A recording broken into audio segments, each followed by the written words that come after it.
pour éviter de rentrer dans les discussions, disons, philosophiques, humaines, etc., c'est pour ça que je dis qu'à la base, soit je réfléchis dans un champ de réflexion à la dimension humaine, que ce soit le problème du couple, que ce soit ci, que ce soit ça, de ce que je vis, pourquoi je vis ça.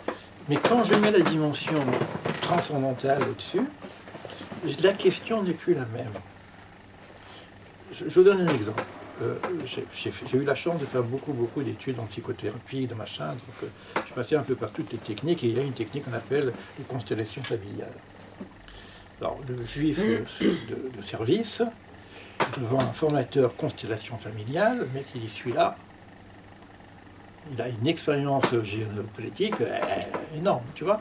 Alors, moi j'avais pas trop envie de jouer le truc, parce que bon, je ne sentais pas trop. Bon, mais comme j'étais là-dedans, bien que j'étais aussi formateur, il me dit, bon, Élie, tu veux bien parfaire ta constellation? Alors, j'ai pas le temps de parler, qui me met 4 personnes allongées par terre, comme ça. Et il me dit, bon, ben, ça c'est la Shoah. Tu portes ça en toi, de toute façon. Si t'es juif, tu portes la Shoah en toi. Et il me demande ce que je ressens, tu vois. Et je regarde, il attend que je pleure, quoi. Parce que c'est psychodrame, il faut qu'on pleure pour que ça marche, quoi. Et moi, je lui dis, mais toi, à quoi tu penses? Il me dit, la souffrance, le machin, les hommes, les méchants, les pauvres, les Allemands, comment ça se passe dans ce monde? Je lui dis, c'est pas mon problème. Ouais. C'est pas mon problème. Moi, mon problème, c'est pas ça. Mon problème, c'est où il me manque un élément, c'est Dieu. Moi, ma question, c'est pas qu'il y a des guerres, qu'il y a des malades qui tombent par terre, qui font n'importe quoi, on peut devenir animal. C'est vrai qu'on peut devenir animal. C'est vrai que c'est difficile. Donc, donc je peux réfléchir à ça. Comment est-ce possible que l'humain peut arriver à ça? C'est une vraie question. Mais moi, je dis, mais comment c'est possible que tu laisses l'humain arriver à ça? Donc, ma question, elle est théologique. J'ai une question, moi, parce que si j'ai une question, c'est Dieu. Où est-ce que tu es dans ce moment-là? Comment ça fonctionne? Comment tu fonctionnes? Ça veut dire que tout ce qu'on est en train de dire, que ce soit des petites choses, que ce soit une maladie, que ce soit une difficulté de l'enfantement, que ce soit le couple, que ce soit la solitude, que ce soit tout ce qu'on sait, si je mets la dimension divine, comment ça marche? Qu'est-ce que tu veux de moi? Ma mission est en rapport avec toi. Donc je vais poser la question non pas au niveau horizontal, je vais poser la question au niveau... Je vous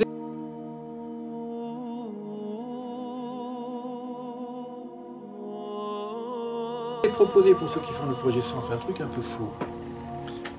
C'est vrai que quand j'ai ouvert la porte à Aleph, j'ai dit que sur là on ne peut pas dire grand-chose, et c'est Aleph, c'est le silence, etc.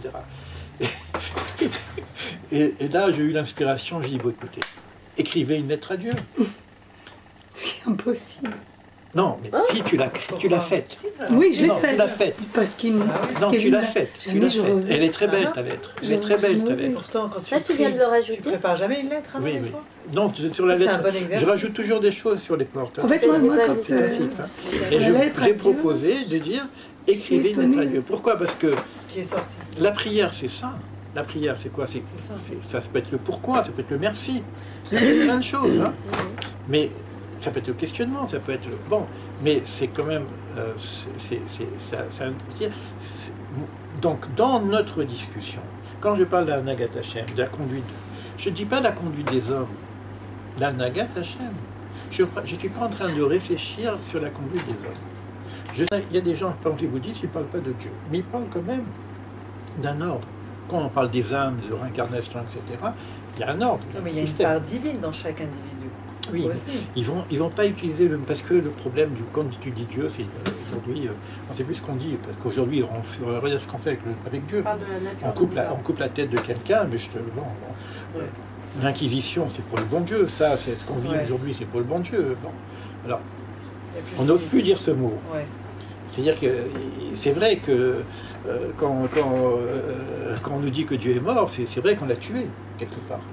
Donc on n'a plus l'expression. Donc il y a des gens qui n'ont pas utilisé le mot Dieu, parce que dès que j'ai dit Dieu, j'ai un bonhomme là avec une barbe et puis une baguette et des carottes, on n'a plus rien à voir, on ne sait plus de quoi on parle. Donc Nous, on parle de la Nagata Hashem, l'influx divin, si tu veux. On parle d'un principe comme ça. Il y en a qui parlent de l'ordre de l'univers, il y en a qui parlent de l'horloger, etc. Mais il y a un principe qui est au-delà de mon humanité. Il y a mon humanité, j'ai du divin en moi, je peux fonctionner en tant qu'humain avec cette dimension divine, je peux fonctionner en tant qu'humain sans cette dimension divine, mais avec la dimension humaine, je peux fonctionner en tant qu'humain sans la dimension humaine, c'est-à-dire en dimension animale.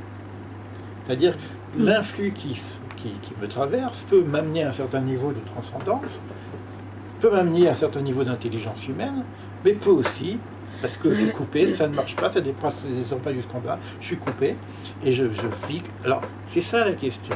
La question est, comment ça fonctionne dans la relation entre le vertical et l'horizontal. D'accord? Et quand je me pose une question, toutes les questions qu'on se pose, la question que tu poses, pourquoi tant de couples, etc., on peut se poser la question au niveau de la géopolitique, les Palestiniens, les Iraniens, et puis les couples. Mais on peut se poser la question au niveau de l'organisation globale. Mais là, quand je vous dis, par exemple, qu'en ce moment, il y a certainement quelque chose qui est en train de se réarranger au niveau du féminin, et pour que ce féminin se réarrange dans l'ensemble de l'organisation, il est peut-être possible que le féminin prenne une place un peu plus importante dans ce monde-ci qui a été autogéré par du masculin. C'est un tikkun en fait. C'est peut-être un tikkun. Mais c'est... Oui, parce que les femmes, elles ont été dénigrées, bafouées. On va avoir de plus en plus de femmes au niveau de la humiliées politique. pendant des millénaires. On aura plus de femmes qui vont avoir des responsabilités importantes sur l'ensemble de la génération, alors que, bon, j'étais présent. Aujourd'hui, elles veulent comprendre. oui, mais